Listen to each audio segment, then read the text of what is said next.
The Keeper of Fire, Book 1 of the Dolphin Code Trilogy, Part 2. Deiji woke to a warm breakfast of gruel and milk. She ate slowly, trying not to think of what lay ahead. She glanced over at the shelf that held the items she had collected thus far, her stone knife, Mowat's sword, and the bag of sapphires from the beach. Before preparing for the day, she went to the water for a swim with the Rill. As she looked into the pool, she thought she felt a taint of the mermaid's instinctual love of the sea. She jumped in. Once completely submerged, she transformed. Deiji looked to her long green tail and smiled. A Rill sidled up next to her. "Hello, my friend." "A Rill, look at me, I'm a mermaid again." She grinned and took a hold of her dolphin's friend's fin. "Yes, you will become so when you are completely immersed in water from this point on, unless you will yourself not to be. It is a gift he has allowed you to retain." "Oh, thank you, Mowat," she called out, and she kissed the top of a Rill's head. They played in the morning away, and then Deiji pulled herself out of the water. She stood there on legs again, dripping wet as Mowat walked in. He was as tall and as withered as an old oak tree. "Are you ready, Deiji?" "I need to dry off and dress." She reached for the cloak that hung on the wall. "There is no need." He raised his hand passively, and Deiji found she was fully dry and clothed, the cloak already around her shoulders. She fastened the clasp firmly at her throat. Glancing down, she saw that she wore trousers, men's trousers. She delighted in the flexible and clingy feel of them. "Remember all I have taught you," Mowat whispered, handing her the sword. She caught a look of sadness in his eyes and for a moment thought she spied a tear. She cocked her head sideways. "Mowat?" "It is time," he said heavily. "No matter what pain or sorrow you encounter, do not lose your demeanor. It is all that will keep you steady." Deiji nodded, though not appeased. "Close your eyes a moment," he said softly. She obeyed. "Now go." When she opened them again, she found herself in a different land. Chapter 7, The Dryad. Day 1, Earth. Deiji looked around her and immediately noticed the clamminess of the air clinging to her exposed face. She pulled her heavy black cloak tighter around her shoulders and pushed the hood up. She felt more lost than ever and even a bit emotional over this last few weeks' happenings. She was indeed in the depths of the deep forest. The trees pressed in from all sides, blotting out the sky. The heavy fog that loomed over the distant brush sunk so eerily in and out of the trees and with such a ghostly presence that Deiji felt the hairs on her arms and the back of her neck prick up. She remembered the trees she had seen all her life in the distance when she had lived on Mount Odell. Such a forest was continuously damp. Deiji could feel the heavy, chilly air nipping at her skin, and she was heartily thankful for the shoes and cloak that Mowat had supplied her. It began to rain. Feeling as though she could cry, she began to walk. She knew not where she was, and it was becoming to be an old feeling she was quite familiar with. Every tree looked the same. It seemed she would never find a clearing or a settlement or even Town. She was, indeed, alone. Looking ahead, she noticed a little brown rabbit in the bush. "Human?" it cried out in a teeny little voice. Alarmed, Deiji peered down at the little animal. "You can talk?" "Well, yes," it said, a little confused. "And you are a human." "Well, yes," Deiji mirrored the little rabbit. "And you are here. What is a human doing in the deep forest? I have never seen one before." Its little heart-shaped nose twitched eagerly. "I am here visiting. I would like to meet the creatures of this wood before I go on to Town. "Oh, well, have a nice evening, human. Thank you for letting me see you." You're very welcome." And without another word, the little bunny hopped into the trees and out of sight. Darkness began to fall in the already dim forest. Deiji could only see a vague outline of the trees she passed now. She began to walk faster, using her inner compass to sense where she might be headed. Thinking back to the blacksmith maps, she found she couldn't recall anything in this area beyond Town. Turning quickly to a sudden splash of movement and ruddy color, Deiji saw two centaurs stepping lightly beyond a grove of trees. "Oh, hello," she called out, surprised and cheered. The centaur stared back at her for a brief moment, startled, then bounded back into the trees and out of sight. "That's okay," she muttered to herself with bravado. "Skittish creatures. I can stand being alone." She turned and tried a new path through some brambles. With every step, the forest seemed to dim more and more, and soon it was very black and the rain fell harder. She wandered aimlessly for quite a time, seeking out a cave or something in which to spend the night. "I can figure things out in the morning," she said to no one. The trees were creaking in the wind, and Deiji felt she was being watched. Remembering the magical tree on the island, she eyed them all suspiciously. She suddenly spotted a single tree with a hollowed opening at its base. It was large enough to admit her whole body if she tucked herself inside tightly. Pushing the sword ahead of her, Deiji crawled inside and huddled there, desperate to keep a bit of warmth. Looking down at her hands, she muttered "Farula," and a little spot of flame hovered there.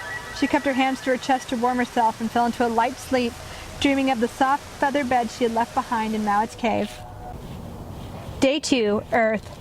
Deiji stirred slightly the next morning to the sounds of chirping birds and rustling as the forest awakened. Opening her eyes, she saw the sun piercing through the many treetops, allowing strange spots of sunlight to seep through to the layers of leaves and pine needles on the forest floor. She pulled herself from the tree trunk, cramped and tired from the night. As she stood and stretched, Deiji noticed something interesting about this particular tree. From where she stood, all she could see was a straight, long tangle of ivy leaves traveling down its trunk. It was not a very tall tree, but it seemed to have almost a human presence. Deiji propped her sword against the trunk and curiously circled around the front of the tree to get a better understanding of it, and she nearly choked. For there, growing out of the tree trunk from the waist up, was a woman. But it was like no woman Deiji had ever seen. Her features appeared to be carved out of oak, and she wore a sort of moss tunic across her shoulders. The ivy that trailed to the forest floor was her hair. She grew gracefully out of the tree, her arms melting into branches, her legs into the trunk. The expression on her face was almost mournful. "What a beautiful carving," Deiji breathed in awe. "I am most certainly not a carving, I assure you," the tree suddenly reprimanded her in a clear, feminine voice. Deiji screamed at the top of her lungs. "Please, child, I do have ears." The carved woman shook her head a little as if the shrillness really hurt her. I'm sorry," Deiji sputtered forth. "It is quite all right." Still shocked, Deiji attempted to speak to this wondrous creature. "Hello," she offered pleasantly. "I am Deiji of Mount Odell. I took shelter in your trunk last night. I wanted to say thank you." The woman responded in a hollow, saddened tone. "You are very, very much welcome, child, for I am the mother of all things, and it is a care to me to nurture one of my own." "What is your name, honored mother?" "I am Jaina, a dryad, and I keep a watchful eye over all the forest. I was informed of your arrival last night, and I am pleased I could shelter you with my bows." "So you said..." They stood there staring at one another. Deiji had never seen anything so beautiful be so sad. "Maybe you could help me," she said. "I need to know where I am in respect to Toten Town. I know which way is north, but I'm not used to the thickness of all of these trees." "You are well into the trees of the deep forest," Jaina answered promptly. "It is half a day's leisurely walk, maybe one, to the town of Toten. I will summon a guide for you. Yes, that will be best. I myself would lead you, but alas, I am bound to the earth." "You mean you cannot move from place to place?" Deiji asked, startled. Jaina smiled sadly. "My roots go deep into the earth. The trees speak to me through them. This is how I call upon those who serve me faithfully. There is nothing in this forest I do not know of, little in the forest I do not tell of." "Jaina, I must be getting on to what I am obligated to do. Which way to Toten Town?" "I will send you for a guide and he will take you there." "I do not need a guide," Deiji insisted. "I am perfectly capable of finding my own way." Jaina sighed, and an invisible breeze ruffled the trees around them. "Though I could tell you," she said lightly, "it would serve you better to be taught." "That is not necessary. I have been doing this sort of thing for many days now, and I am confident that all I need is a prompt in the right direction. You see, No," Jaina interrupted her so forcefully that Deiji swallowed her words. "No," she repeated softly. "Do not let your pride overcome who you are. You have come far and learned much, it is true, but it is time to perfect that wisdom and fine-tune your knowledge. It is time you are taught directly by a wizened mentor. I have just now summoned Manjiet, and he will come here tomorrow to meet you and lead you. A very resourceful creature, I might add." "Fine," Deiji said, completely fed up. "Your suggestions have been taken well into account." There was no way Jaina could have missed her emphasis, but the dryad continued on. "Be here tomorrow after dawn to meet with Manjiet. He will teach you well. There is a cave set on higher ground that might serve you for shelter this night, uphill." She pointed west with her bows. "There is also the river just down the slope from here." She pointed east. Deiji sniffed in irritation and turned to go, snatching up her sword and slinging it over her shoulder. "Do not let your pride dictate your actions, Deiji," Jaina called out after her. "There is so much more that lies ahead, things you cannot possibly imagine. There is so much more to learn in this life, Deiji, and humility is the key."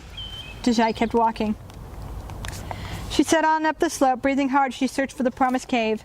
It was actually quite easy to keep track of her trail. The branches and bushes were so thick she had to tear her way through them, leaving leaves and broken twigs in her wake.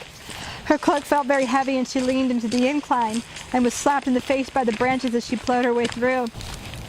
She felt blood and sweat trickling down her face, and she knew there were cuts and welts on her cheeks and forehead. Deiji looked about herself as she walked and bore witness to many of the secluded forest's hidden secrets. Fairies, whose small glow and dusty golden sprinkles were bright spots among the trees of the remote forest. Dainty strung centaurs who leapt out of the way at the coming of her human presence. She saw a large bear pawing at a hole in a tree, paying her no heed. A pack of wolves warily watched her pass. She caught sight of a cougar slinking about the trees, avoiding her path but getting a peek. She walked on, enjoying the incredibly ordinary plant life. The island and ocean she had explored had vastly differed in their outstanding assortments. They'd been so colorful, so full of alien life and plants and a myriad of brilliant shades. Here, the earth tones of brown and green were so commonplace it was almost more of a shock. There were some birds chirping and a light breeze ruffling the trees, but it was a fairly quiet forest. Deiji stopped to pick a handful of berries from a low-lying bush. She crumbled a handful of fungi mushrooms from a tree and stuffed her pockets with them. Looking up, she knew it was impossible to gauge a straight line between her path and Jaina's spot, but she was sure she could follow her own trail back to the Dryad. She wondered where the cave was. As she glanced forward, she noticed a dark shadow amongst the brush. She approached it cautiously and saw that it was indeed a cluster of trees and a rocky cave in the middle of it. Behind it, a small clearing where the sun shone. It was a slight hidden opening, and she brushed aside some hanging branches carefully. Glancing in the mud, she saw no animal tracks and was almost certain it was uninhabited. Squeezing aside the narrow opening, she was relieved to find it empty. It was almost completely dry as well, though quite small. She could see it was possible to lie down at full length in either direction and stand without striking her head till she was satisfied. She wondered about building a fire, and thought with a pang of heart of Geo and of times long past. It felt like years ago she had romped around with her dragon friend. She wondered how the dragon keeper Dosen was getting along with him. A fire inside a cave would be too smoky, she told herself sharply, focusing her thoughts. The fuel outdoors was too damp anyhow, but if she were going to hunt fish, she would eventually need a fire. She stepped outside and began gathering short pieces of wood, tree branches and twigs to dry out inside her little cave, then restlessly tossed them aside. Deiji decided to head back towards Jaina. The Dryad had said if she headed down the slope, she would find the longest river. Her sense of direction most assuredly noted which way south was. If she found the river, she could follow it until she found Toten Town. Forget the guide. She went down the slope, walking quickly, no longer fighting the incline. Shifting her sword to the other shoulder, she wondered vaguely if there was another route she might take. She did not much feel like crossing Jaina's path. Something about the saddened Dryad and the things she spoke of made all of Dejai's shields and appearances drop, as if her soul stood naked. It was not pleasant. Then again, she thought, encounters with the self seldom are. She leaned to the right as she made her way down the slope, keeping Jaina's back to her left. The riverbank was clear of all the trees, and the sun shone down on the waters brightly. It looked to be a pleasant place for drinking and washing. Across the way, she could see a mother doe and her fawn drinking in the sun, and she smiled, somewhat cheered. The doe stared at the girl, her ears perked as if considering the possibility of danger. Ignoring them, Deiji plunged into the water and stood knee-deep and waited for the river to be still. When she saw a tiny fish circling her ankles, she rested her fingers near her feet and snatched it. She carried the little guppy to the shore in her fist. Glancing at it, she shook her head and tossed it back. It was too small for her liking. Resting her hand on her head, she lay back on the muddy grass and thought for a while. She loathed feeling such indecisiveness. Finally, she stood and had a quick drink before making her way back to the cave. Two little bunnies skipped ahead of her on the path, and Deiji knew they were interested in what she was doing. Looking around, she frowned. While her sense of direction was perfectly acute, it appeared to be very easy to overshoot her direction in this thick wood. She lifted her eyes to the sky. The sun was past its high point. The air was cooling down, settling into the afternoon hour. Deiji swallowed hard. Then, an idea. She placed her hands upon a tree. "Jaina," she called out cautiously, feeling a little silly. "I believe you can hear me, Jaina. Please help me find my cave." She hesitated. "I am lost. Please show me the way." Silence. Then, a tree root raised itself from the earth. It rippled like a snake in and out of the dirt, and then another, and another. Deiji followed the direction of the moving roots as they made a trail for her to follow. In this strange fashion, it was not long before her cave came into focus beyond the trees. Deiji sighed in some relief.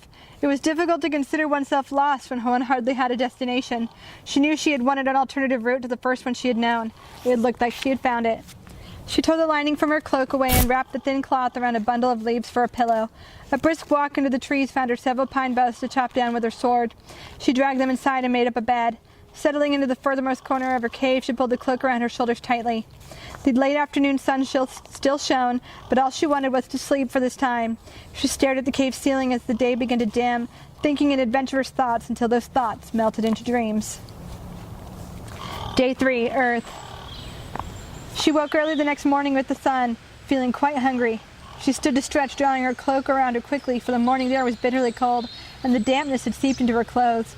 Shrugging off the clamminess, she set out for the river, aiming to find her way to Toten Town, pausing only to pluck berries from the occasional bush. Deiji walked down the slope easily, deliberately sidestepping a possible confrontation with Jaina, but as she walked, it seemed that the force of the trail pushed her in the Dryad's direction. She had to plant her feet steadily and resist, and as she set out on a different path, she came right back to where she had started. She was walking in circles. Fine, she threw up her hands. What do you want? Her honored mother requests a word with you, a sweet voice rang out from the trees. Who was there? She found herself not at all surprised when a little white rabbit poked its head out of the bushes with little whiskers twitching along with its nose. It is I, a messenger of the woodland creatures. Jaina would like to see you now. What does Jaina want? I do not know. That tree there yonder called me over, and I was told to tell you that Jaina requested your presence right away. Deiji rolled her eyes. A bunny messenger. Oh, brother. You mean mother, the rabbit corrected gently. Sure. The animal obviously missed her sarcasm. Satisfied, the little fluffy-tailed animal hopped back into the bushes. Deiji started to walk aimlessly, knowing that her steps would be directed to the dryad. Sure enough, she entered the little clearing and was standing in front of the beautiful woman herself. I take it that you found food, water, and shelter well enough? Jaina asked coolly. Oh, yes, thank you, Deiji said, rather miffed at this whole business. Jaina nodded slightly in response. So, Deiji said, trying to fill the silence, is he coming? Yes, the trees say he is on his way. It wasn't long at all before a young, muscular centaur stepped delicately yet powerfully into view. Deiji stood in awe for several moments. Never had she found him such a masculine figure to be so beautiful, for beautiful he was. Manjit had the glistening black body of a well-bred horse, large and impressive, with long black hair fringing each hoof. He had a long silken tail, which he flickered in such a horse-like manner that Deiji couldn't help but smile a little. His upper body was that of a well-exercised man, bare, and he had a very kind face, world-weary but kind. A large scar ran the length of his shoulder to the middle of his chest, and Deiji wondered how he'd gotten it. His eyes and hair were as black as midnight, his hair pulled back into a straight ponytail. He wore a diagonal leather strap that hooked a holster for bows and arrows. Scraps of rope made from some woven plant material clung to his wrists and neck. The centaur stepped in front of Jaina without even acknowledging Deiji and sunk into a deep bow. Hello, my mother, my queen of the forest, the trees, and its people. He rose. I stand to serve. Jaina gave a warm nod while Deiji tried to contain her amusement. She was offended at the very idea of this creature, and she instantly detested and resented him. Manjit, Jaina said loudly, drawing Deiji from her thoughts. This is Deiji Jeku of Mount Odell. She requires much assistance in the area of knowledge and skills to be acquired in the ways of the wood. I ask that you stay here and teach her for a time and thus fulfill your duty to the forest. Teach her all that you are able, my son, for she is a stubborn thing. Deiji glared at the dryad, somewhat embarrassed, but Manjit didn't even look twice. Yes, my mother, he replied, giving a shallow bow. He stood and turned his face to the woods. Deiji, he said with a curt nod, and he walked past her. She took this as a gesture to follow him. They walked through the trees, Manjit making his way a lot faster than she, and she struggled to keep up. She stammered, trying to find the speech in which to converse with such a formal creature. How, sir, may I ask, is the length of your instruction that has been imposed upon me? Manjit glanced back and started laughing. There's no need for such formality, Juju. I only talk like that around Jaina. You see, she is the queen of this wood. That sort of respect is granted naturally, nay, required of us forest folk. And as far as my time here to teach you, however long it takes. He looked at her directly for the first time, his face gaining a sort of bemused expression, and Deiji looked away, embarrassed. She felt a pang of guilt. She had been so loose, so casual to the point of being rude with Jaina, the queen of the forest. For the first time in forever, she felt ashamed. Deiji then paused and considered the dryad's tones and gestures towards anyone. She seemed so sullen and quiet a creature. She called ahead to Manjit. How long has Jaina been in these woods? Manjit laughed again as he stepped daintily through the bushes and trees, never touching so much as a leaf. Deiji hauled herself through the underbrush after him, stopping every now and then to untangle her cloak from the brambles. Well, he began, for hundreds of years, I suppose. Let's just say that my father's mother's mother can remember when Jaina had been here a long time. Oh, Deiji fell silent. Lead me to your temporary residence, the centaur said suddenly. Oh, okay, she said, and she pushed ahead of him. She glanced at her surroundings a moment, then led him up the incline to her small clearing. This is where you stay? She nodded. Yes, it is strange. Jaina said there was a cave, and right when I thought about it, I found it. It's almost as if the forest shows me the way to what I need. It has been an odd day, she finished quickly. Manjit laughed again loudly. It was a very pleasant laugh. Yes, that is nearly the way it works. The woods provide us with what we need sometimes. The resource was there all along, but the forest does tend to point out the way. What? Deiji was legitimately surprised. Then what is the challenge in that? Well, it's a bit more complicated and involved than simply acquiring what you have asked for, he chuckled. The forest will give you what you need, not necessarily what you want, he added slyly. And even in times of the most desperate need, it will only provide what is in your best interests. He glanced around the small clearing. Satisfied, he continued, I will stay here with you for now before we make our way to your destination. It is Jaina's will that I teach you the ways of the forest. I am to teach you to hunt, fish, make traps, weapons, fires, and many other things. What? Deiji cried out in indignation. I already know how to do many of those things. Manjiet broke her into her speech with a slight touch on the arm. I am the keeper of the forest. It is my sacred duty to take on such a responsibility. Duty. She stared at the young centaur skeptically. Yes, my duties include many things, many tasks and favors, many hours devoted to my lady, my mother. He mused on this, brushing back his long black hair with one hand. Without warning, he stepped swiftly into her cave, and Deiji rushed in after him. Hey! Manjiet knelt with skillful fingers tied up the corners of her pine boughs with bits of rope he'd woven himself and wore daily around his neck and wrists for such a purpose. Just what do you think you are doing? She demanded angrily. He didn't even glance at her as he worked. I am making a better place for you to sleep. It will support your human form more efficiently. It will offer more comfort for sure rest. Deiji crossed her arms, greatly annoyed. And if you bring it over here, Manjiet continued, dragging the boughs to the western wall, you are less likely to be rained upon if the wind blows the rain against the mouth of your cave. She glared at him, the corners of her mouth twitching. He couldn't remember being as irritated as she was now, not even when Miss had denied her freedom or demanded she be wed. Here was this self-assured, pompous centaur, an absolute stranger, telling her that her methods were flawed and inefficient. How dare he? What is the point of making camp? We should be on our way to Totentown right away. I have much to do. You are wrong and you are right. We are not going to Totentown yet because Jaina says you are not ready. You have much to do, yes, and it is our preparation for things to come. When you are ready, we will make our way there. So, she said with challenge, surprised at the bitterness in her own voice. You always do what Jaina says? Huh? Little errand boy? Manjiet looked at her, all traces of smile gone from his face. You are acting like a child, human. And yes, I do what Jaina tells me to do. Everyone needs a mentor at some point or other in their lives. This happens to be your time. Deal with it. He snatched her bundled cloths and stepped out of the cave. Deiji blushed and glanced away before following him outside. How did you get that scar? She blurted out, then blushed again. He ignored the question. Will you ever be serious enough to do as you were instructed, Deiji? Will you be open enough to learn something? I took this job because I was told to, not because I volunteered for it or wanted to. Believe me, there are 100 things I would rather be doing right now than dealing with such a willful brat. They stared at one another. Okay, Deiji mumbled, looking down at his hoofs. You will look me in the eye and address me as teacher, Manjiet commanded. I require your listening ear and complete openness to each and everything I am trying to teach. Try actually listening and stop talking so much. I am as obligated in this as you are. Do not waste my time, for time is a non-renewable resource, one of the utmost value to me at that. She opened her mouth in surprise but closed it tightly. She swallowed hard and gave a slight bow. Yes, my teacher. Manjiet smiled. Good. Now that we've covered humility and obedience, we can move on to other things. He winked. He shook the leaves out of her stuffed cloak lining and walked to the tree line, pausing here and then there to peel moss from the trees. Humility and obedience are often difficult things to attain, he added with some afterthought. Deiji trailed behind him, defeated. There is a story of the wood that can show an example to this thought. Once a year, the Rockman Tower emerges from beneath the ground. This happens at midnight of the 6th full moon of the forest. When I was 10 years old, he killed the keeper of the forest. He'd been teaching a student he was to mentor in all ways and secrets of the wood. The keeper served under Jaina, grateful and reverent of the respect his position granted him. Deiji wondered where this was going. Not even cougars would attack the centaur, he continued. The student that tutored under him was young and ignorant, and that this naivety would lead to the downfall of the revered keeper. Manjiet closed his eyes for a moment. The student did not recognize the danger of Tower, though he had been warned many times.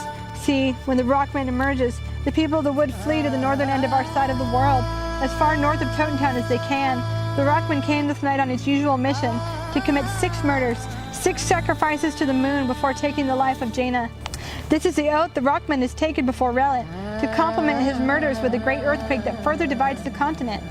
The forest keeper holds the honored task of holding up Tower and defending Jaina every year, while avoiding becoming a sacrifice himself. And so it was the annual duty of this honored keeper. He took a deep breath. Deiji was listening closely. Instead of fleeing with the others as the keeper commanded of him, his student stuck into the forest waiting for Tower. He didn't tail the keeper himself. No, he would know if someone was following him. But the student did find the resting place for the Rockman and waited for him to rise from the earth, thinking he could claim glory and honor through such a heroic action. He found himself in a desperate situation, face to face with Tower himself, and he would have died if the keeper had not saved him, sacrificing his own life. The student escaped and was reprimanded harshly by Jaina. He was pressed into years of servitude and tutelage under a great teacher to make amends before he could earn the title of Keeper of the Forest. Never think you can do anything yourself when you are not fully knowledgeable yet. especially if your works contain such raw motivations as pride. It is very important to listen to instruction, Deiji, and follow it carefully, even if it seems a hindrance at the time. He drew the corners of the cloth together, drew the strings expertly, and tied them up, and handed her the pillow. There is a certain amount of honor and wholesome pride when appropriate. If you are living well, and it is not a lie, you may do well to be proud of yourself. Avoiding snobbery, of course. He winked again. He waited for her to put the pillow back into her cave. She was silent for a time. Finally, she spoke. Who was the student the keeper was teaching? It was a long time ago, he said in a level voice, and he turned away. Do you know how to make a fire? Deiji looked up startled. On Mount Odell, I used flint, and I could make a fire. I mean with your hands, and with sticks and stone. On the island, I made fires. Well, it was a friend who actually did most of the work. She thought of Gio and smiled. Her face brightened. But I do not need to make a fire from scratch. Watch this. Ferula de Bayo, she cried, pointing her hands to a little patch of brush. Yellow flames flew from her fingertips and ignited the grass instantly in a small blaze. Manji was startled at this, and Deiji had to smile. Impressive, he grinned, stamping it out with a hoof. But really, it is important to possess skills for life, skills that you might pass on to others in the future. Deiji considered this and could see the logic. All right then, let us clear the ground of any and all grass, leaves, and twigs. Here, help me find some larger stones like these. He nudged a large rock with a hoof. Always remember to toss dirt on a fire to put it out. Never leave a fire unattended, for fires can easily take the entire wood. He knelt with her to clear an area and make a circle of stones for the fire to rest within. And now we'll make the fire, Deiji said cheerfully, by hand. Yes, Juju. He looked her full in the face and smiled. Now we will. And he showed her how. Thank you for watching. Stay tuned for our next chapter.